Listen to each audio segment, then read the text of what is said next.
We start with continuing coverage tonight. Today marks week 7 of evidence and witness testimony in the Chad Daybell trial. The defense began presenting their side, and they started with Chad's children. Here's a recap from court today. Defense was Emma Murray, Chad Daybell's daughter. Though Emma promised she was telling the truth, much of her testimony refuted what the state had presented through several of its witnesses, who also swore to tell the truth.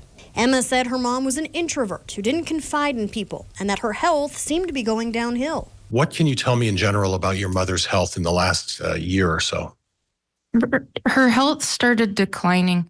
I was really worried about it. She'd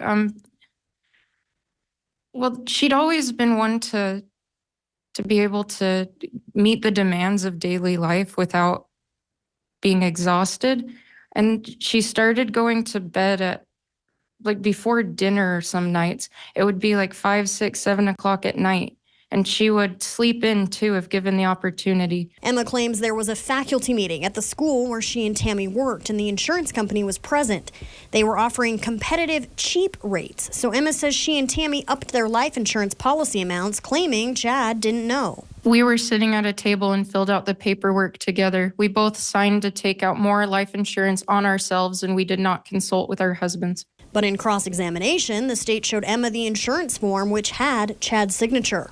While on the stand, Emma also claimed she was the one who Googled wind directions on Chad's computer the day after Tylee Ryan died. I saw a rainstorm. We were planning an outdoor event, and I wanted to know if those clouds were coming our way. So I was trying to be an amateur meteorologist. Emma's husband, Joseph Murray, also on the stand, reiterating much of his wife's testimony. He said he saw Tammy the night she died and also claims she didn't seem well. She was sitting on the couch, and she seemed very exhausted, like I said from earlier, but then was coughing pretty hard. It appeared that she was sick and that she wasn't feeling well. One of Chad and Tammy's sons, Garth Daybell, also testifying. He was living at home when Tammy died, and he also claims her health wasn't great, that she would get tired easily and even had fainting spells. Garth's attorney even took the stand briefly.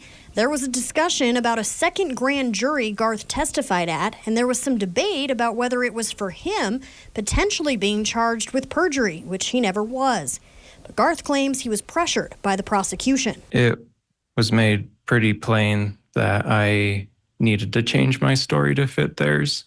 Okay, and in the event you didn't change your story, you would be indicted by the grand jury? Yes, and they had a list of charges that they were threatening me with. Now, both Emma and Garth also mentioned their mother's funeral was held so soon because the funeral home only gave them 2 options.